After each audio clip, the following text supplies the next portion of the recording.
بسم اللہ الرحمن الرحیم۔ میری دوستوں سے گزارش ہے کہ ویڈیو کو لائک کریں، شیئر کریں اور چینل کو سبسکرائب کر دیں، ساتھ میں بیل آئیکن کا بٹن بھی دبا دیں تاکہ نئے آنے والی ویڈیوز آپ تک پہنچتے رہیں۔ تمام مورخین اس بات پر متفق ہیں کہ 1566 میں سلطان سلیمان قانونی کی وفات کے ساتھ ہی دولت عثمانیہ کی شان و شوکت ختم ہو گئی، بلکہ اس عظیم ملکت کے زوال کا آثار سلیمان کے عہد میں ہی سامنے آنا شروع ہو گئے، کیونکہ سلطان اپنی بیوی رخسانہ کی بات کو بڑی اہمیت دینے لگا تھا، جو امیر مصطفیٰ کے خلاف سازش میں شریک تھی اور اپنے بیٹے سلیم ثانی کو تخت نشین دیکھنا چاہتی تھی۔ مصطفیٰ سلیمان کا بڑا بیٹا بہترین سپہ سالار اور سیاسی امور میں کمال مہارت رکھتا تھا، اور ملک کی اکثر آبادی اس کی صلاحیتوں کی وجہ سے اس سے محبت کرتی تھی۔ یہی وجہ تھی کہ ینگچری فوج سلطان سے ناراض ہو گئی اور بغاوت پر آمادہ ہو گئی۔ سلطان سلیمان نے اس بغاوت کو فرد کیا، مصطفیٰ اور اس کے دودھ پیتے بیٹے کو قتل کرا دیا۔ اس طرح اپنے بیٹے بایزید اس کے 4 بیٹوں کو اپنے ایک وزیر کی سازش سے قتل کرا دیا، لیکن یہ خانہ جنگی اس عظیم ملکت کے لیے بہت بڑا داغ ثابت ہوئی اور اس میں حلال اور زوال کے آثار نمایاں ہونے لگے۔ سلیمان قانونی کے دور حکومت میں کمزوری کے جو آثار نمایاں ہوئی، ان میں ایک تو یہ بات تھی کہ سلطان شاہی دربار میں اکثر آنے سے کتراتا تھا، خواتین کا عمل دخل امور سلطنت میں شروع ہو گیا، اقتصادی اور معاشرتی مسائل کا سامنا کرنے سے عاجز آ گیا تھا، جس کی وجہ سے رومیلی اور اناضول میں فسادات پھوٹ پڑے تھے اور امن و امان کا مسئلہ پیدا ہو گیا تھا۔ سلطان سلیم 9 ربیع الاول 974 میں سریر آرائے خلافت ہوا۔ وہ اپنے والد سلطان سلیمان کی فتوحات کی حفاظت کی اہلیت نہیں رکھتا تھا۔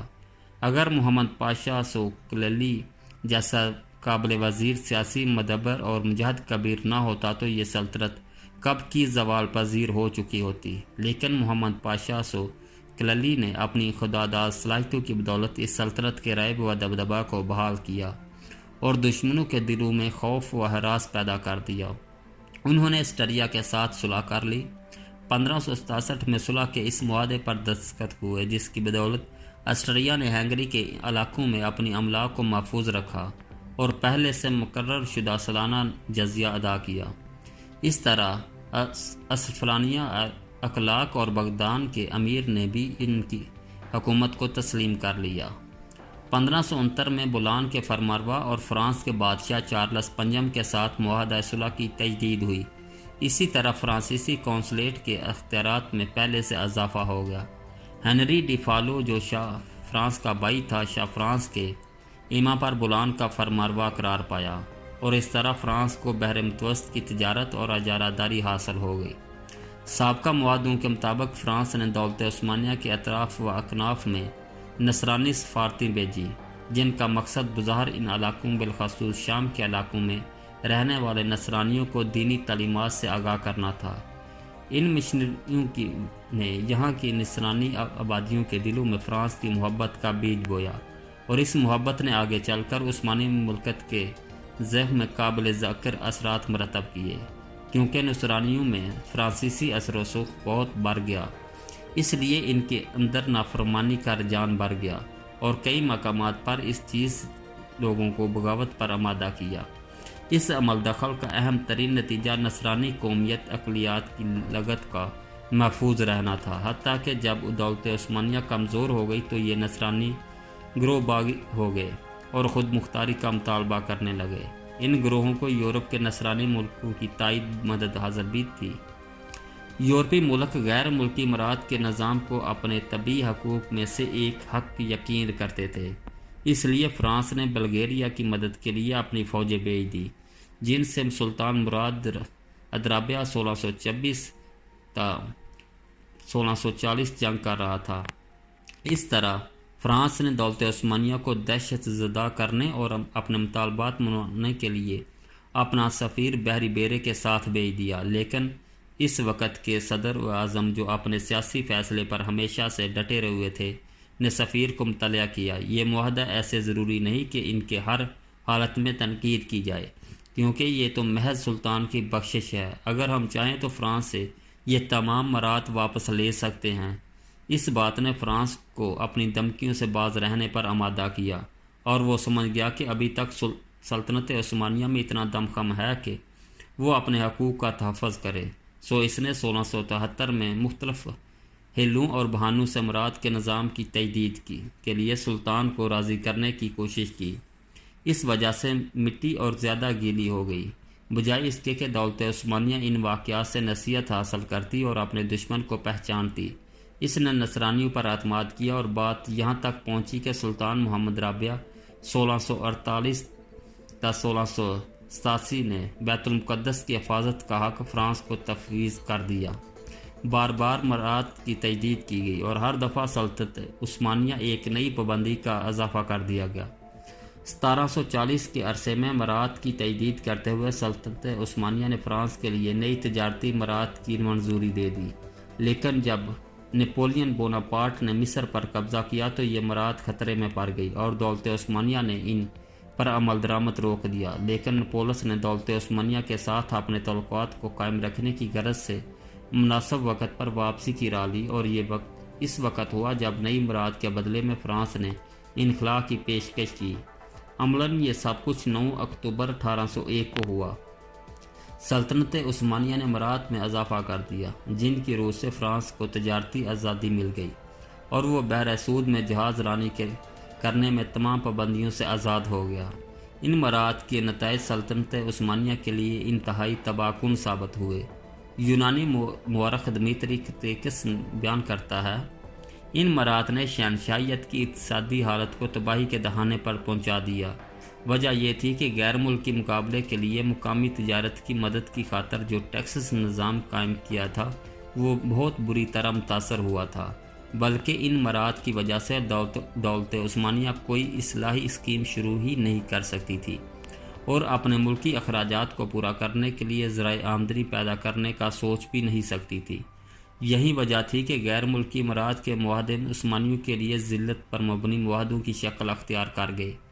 ان سے نجات کے لیے واحد صورت یہ تھی کہ عثمانی پورے یورپ پر غالب آ جاتے، لیکن یہ کیسے ہو سکتا تھا؟ فرانسیسیوں نے عثمانی حکومت کے پہلو اس سلطنت کے اندر اپنے گویا ایک الگ حکومت بنا لی تھی۔ خوارزم کے حاکم نے سلطان سلیم ثانی سے شکایت کی کہ فارس کا حکمران ان ترکستان سے آنے والے حاجیوں کو محض اس لیے گرفتار کر لیتا ہے کہ وہ اس کی ملکی حدود سے گزرتے ہیں، اور استراخان پر ماسکو کے قبضے کے بعد حاجیوں اور تاجروں کو اس علاقے سے گزرنے سے روک دیا جاتا ہے۔ لہذا حاکم خوارزم نے سلطان سے مطالبہ کیا کہ وہ استراخان کو فتح کر کے حج کے راستے کو دوبارہ کھول دے۔ اس درخواست کو عثمانی حکومت نے قبول کیا، اور صدر اعظم سوکللی نے 976 ہجری تا 977 مطابق 1568 تا 1569 کو ایک بہت بڑے حملے کا پروگرام بنایا تاکہ استراخان پر قبضہ کیا جا سکے، اور علاقے کے دفاع کی خاطر اسے عثمانی فوج کے لیے مرکز اور چھاؤنی میں تبدیل کیا جا سکے۔ عثمانی چاہتے تھے کہ اس طرح دریائے فولجا اور دریائے دون کے درمیان جہازوں کے لیے ایک ایسی نہر کھودی جائے جس کے ذریعے عثمانی بحر اسود کے راستے قزوین کے پانیوں میں آسانی سے داخل ہو کر جنوب کی طرف بڑھتے ہوئے روسی فوجوں کے قدموں کو روک سکے۔